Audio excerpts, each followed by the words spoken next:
ආයුබෝවන් සංගීතයේ විෂයක් ලෙස හදාරන සිසු දරු දැරියන්ගේ විෂය කරුණු වැඩි දියුණු සඳහා කරන සත්කාරයේ මේ මුලින්ම සංගීතය යන වචනේ හඳුනා ගනිමු. සංගීතය යන වචනේ සංස්කෘත භාෂාවේ වචනයකි.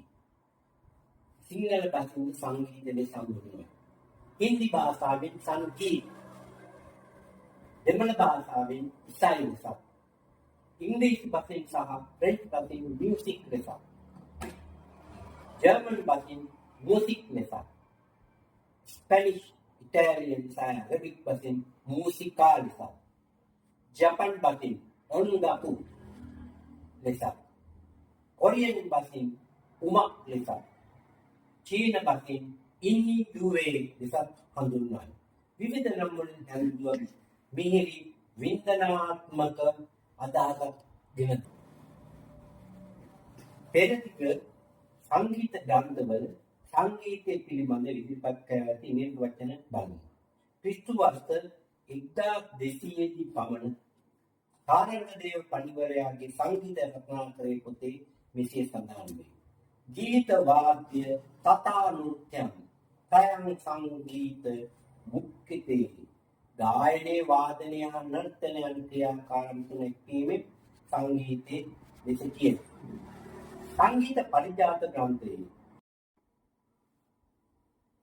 ගායනයේ වාදනයේ නර්තනයන් ක්‍රියාකාරකම් සංගීතයේ ලෙස හඳුන්වයි.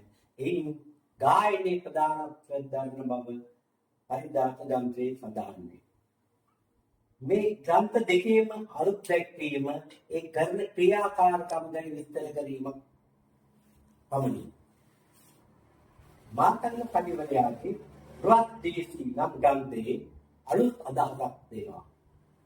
නනාදේන විනා ගීතං නනාදේන විනා ස්වරං නනාදේන විනා නෘත්‍යං තස්මා නාදම ජගත්.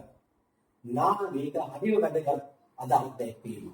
නාදයෙන් තොර ගීතයක්, නාදයෙන් තොර ස්වරයක්, නාදයෙන් තොර නර්තනයක් නැති බව මේ කියවි. ඒ අනුව සංගීතයේ නාදය ආත්ම කරගත් භාෂාව.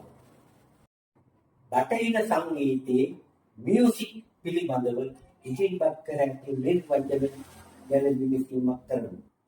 ඔක්ස්ෆර්ඩ් ශබ්දකෝෂය, එන්කාටා, විකිපීඩියා, ත්‍රිටයන්කා යන විශ්වකෝෂ විශ්වවල විස්තර දක්වා නැත. එයින් එන්කාටා විශ්වකෝෂයේ music, artful arrangement of sound echoes time. Wikipedia විශ්වකෝෂයේ තියෙන music is an art form whose medium is sound. කියවෙන්නේ සංගීතයේ නාදයෙන් මුල් කරගත්ත නාදය මාධ්‍ය කරගත්ත විෂයක් බවයි. පෙර අපරිදිග විස්තර අනුව ගායනයේ වාදයට මුල් වී ඇත්තේ මිහිරි නාද. ඒ නිසා මිහිරි නාද සංයෝජනය කිරීමේ කලාව සංගීතයේ විසඳීම වඩාත් අර්ථවත්ය, කාලීනය. වර්ණ සංයෝජනය කිරීමේ කලාව චිත්‍ර ලෙස, චලන සංයෝජනය කිරීමේ කලාව නර්තන ලෙස හඳුන්වීමද සුදුසුය. සංගීතයේ ඇලුම ගායනය, ඒ ගීතය. ගීතයේ ඇලුම සාහිත්‍ය නොහොත් පදමාලා, තනුව නොහොත් නාද සංයෝජනය. සාහිත්‍යයක් නොවේ නම් මේ පිට සංගීතයක් නැත. සාහිත්‍යය යනු රසවත් යන අරුත වෙනදී.